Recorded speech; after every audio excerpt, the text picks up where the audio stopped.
We got a question from an interested viewer looking for advice about concealed carry. But we'll give you that advice, we'll answer that question right after I tell you that we have a gun giveaway going on.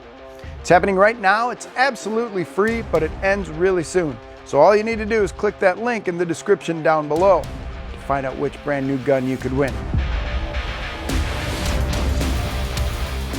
Here we go.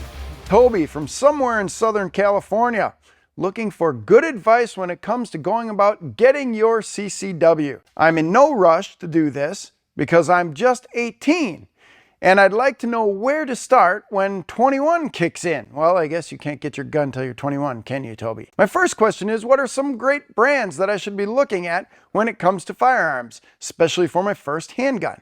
Obviously, there are the titans like Glock, Sig, Smith & Wesson, etc. But what do you guys personally carry and recommend? Next up, obviously I should get some training. What are some good places to start looking to get not only proper training, but to continue to train? I know this largely depends on where I am, but I would love to hear where you guys go get some good training. Okay, Toby. Wow. Well, first of all, you answered a bunch of that question right up front. Yeah, big name firearms. A lot of the biggest name gun makers, you forgot Sturm Ruger out there in Arizona, but a lot of the big gun makers are a good place to start. But if you don't have a whole bunch of money and you want to go a little bit further down the economy scale, something that might not be so expensive, you can look at guns like Sky or Keltec or something like that. What's most important when you're buying a gun is that you are comfortable with the gun and the gun is reliable. Okay? It's a very personal decision when you're buying a gun. Does it fit your hand? Do you like how it feels when you carry it? Do you enjoy shooting it? Does it function every single time? I'm going to tell you not to buy used beat up guns or anything like that as your first gun if you're not going to be understanding how they work and maintaining them properly and all of that sort of stuff right out of the gate.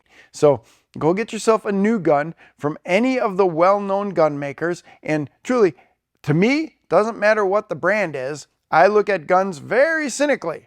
Almost all guns in my eyes are magazine fed with a reciprocating slide and they fire a bullet that's either a 9 or a 40 or a 45. It's pretty simple. They haven't done a whole lot new with guns since the mid 80s when Glock came out with that safe action trigger, and now everybody is working to do something like that. So yes, pick out a gun from a big brand name gun maker.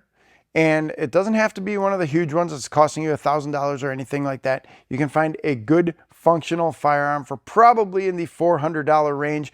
One name that folks didn't mention is Taurus. I am not a paid spokesperson, but I do shoot Taurus guns as well as lots of other guns. They work. They're inexpensive. You want something that is reliable. Accuracy is negotiable. Reliability is not. That's what we talk about when we're talking about a self-defense pistol. So you basically answered that question right out of the gate. Now, talking about training. Well, we are the USCCA. We are an education and training organization. So check out uscca.com/training and get out there and find out where you can get training locally for you.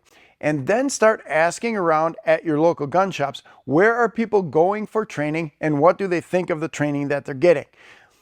Stop when you do this, because you are going to hear lots of different things from lots of different people who think they know everything.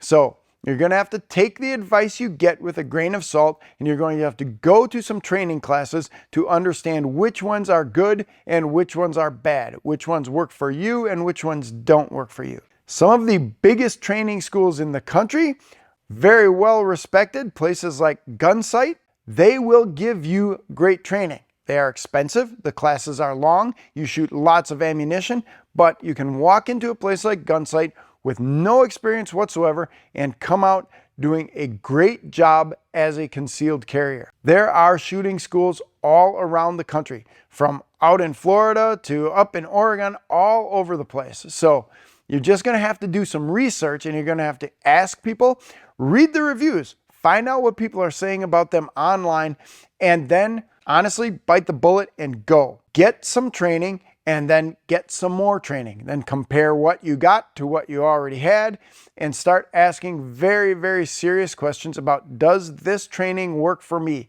Are these the type of people I want to train with? Is this the type of things that I think I need to learn? Your self-defense journey is very personal. I can't tell you exactly what to do and where to go. I can tell you that you should be doing more. No matter who you are when it comes to firearms training, you should be doing more. And that might mean watching videos on YouTube, buying those things, the round discs, they call them DVDs back when I was a kid. You can buy those, get some of that training, read books, read magazines, read articles online, go to training events. And guess what? I would really encourage you to do something like IDPA. Get involved in some sort of competition. You're going to meet a lot of other people who are deeply involved in shooting, and you're going to learn some skills. It's not specifically like gunfighting, but it certainly does put a little bit of pressure on you when you're going up against the timer and you have to engage the targets in a certain order. So you have to be thinking about what you're doing, and your skills have to be sound. You will learn lots by doing those things. So take the time, go to some shooting schools, get involved in some competition, and ask questions. The more you know, the better off you are. You're pulled over by the police and you're carrying concealed. Do you need to do anything special in this scenario? Like tell the officer you have a gun. Click this video right next to me and I'll break down that scenario step by step on what you should do.